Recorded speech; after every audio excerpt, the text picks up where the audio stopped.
Hello friends, welcome to bliss cinemas. இன்னைக்கு நம்ம தமிழ் டப்பிங்ல யூடியூப்ல ரிலீஸ் ஆயிருக்க டிசாஸ்டர் வார்ஸ் எர்த்குவேக் வெஸ்ட் சுனாமி படம் எப்படி இருக்குன்னு பார்க்க போறோம். வாங்க வீடியோக்குள்ள போகலாம். இந்த படம் பாத்தீங்கன்னா 2013 ரிலீஸ் ஆன ஒரு அட்வென்ச்சரஸ் ஆக்ஷன் படம். இப்போ இந்த படத்தோட கதையை பத்தி பார்க்கலாம். ஒரு ஐலாண்டுக்கு பக்கத்துல பாத்தீங்கன்னா கடலுக்குள்ள எர்த்குவேக் நடக்குது. அதனால அது சுனாமியா மாறி அந்த தீவையை அட்டாக் பண்ணுது. இந்த மாதிரி சிச்சுவேஷன்ல இது வரதை தெரிஞ்சுக்கிட்ட பல சயின்டிஸ்ட் பாத்தீங்கன்னா அதை தடுக்கிறதுக்காக பல விஷயங்களை பண்றாங்க. அது மற்ற நகரங்களையும் தாக்க பாக்குது. அதுல இருந்து தப்பிக்கிறதுக்காக என்னெல்லாம் பண்றாங்க, அந்த சுனாமியை கண்ட்ரோல் பண்ண முடிஞ்சுதா இல்லையா, கடைசியில என்னதான் ஆச்சு அப்படின்றதுதான் இந்த படத்தோட மொத்த கதையே. இப்ப இந்த படத்தோட பாசிட்டிவ் நெகட்டிவ் பத்தி பார்க்கலாம். பாசிட்டிவ், தமிழ் டப்பிங் ஓரளவு ஓகேவா பண்ணி கொடுத்திருக்காங்க. ஸ்டோரி பிளாட் வைஸ் பார்க்கும்போது யூசுவலான ஸ்டோரி பிளாட் தான். இதே மாதிரி நம்ம பல நூறு படங்கள் பார்த்தாச்சு. பெர்ஃபார்மன்ஸும் பாத்தீங்கன்னா படத்தில் நடிச்சு யாருமே ஒழுங்கா பண்ணிருக்காங்க அப்படின்னு சொல்ற மாதிரி இல்ல. கேரக்டர் ரேட்டிங் யார் கேரக்டருமே பெருசா எடுத்துல. அதே மாதிரி இந்த படம் ஒரு சுனாமி பேஸ் பண்ண படம். அந்த சுனாமி காட்சிகளையாவது நல்லா காமிச்சிருக்காங்களான்னு பாத்தீங்கன்னா அதுவும் கிடையாது. விஎஃப்எக்ஸ்லாம் அப்பட்டமா விஎஃப்எக்ஸ் தெரியற அளவு தான் இருக்கு. டெக்னிக்கல் ஆஸ்பெக்ட்ஸ்லாம் படம் பயங்கர போரா இருக்குன்னு சொல்லலாம். ஒரு சீன்ல கூட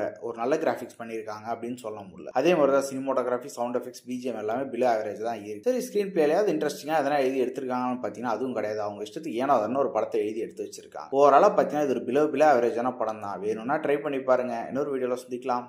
தேங்க்யூ.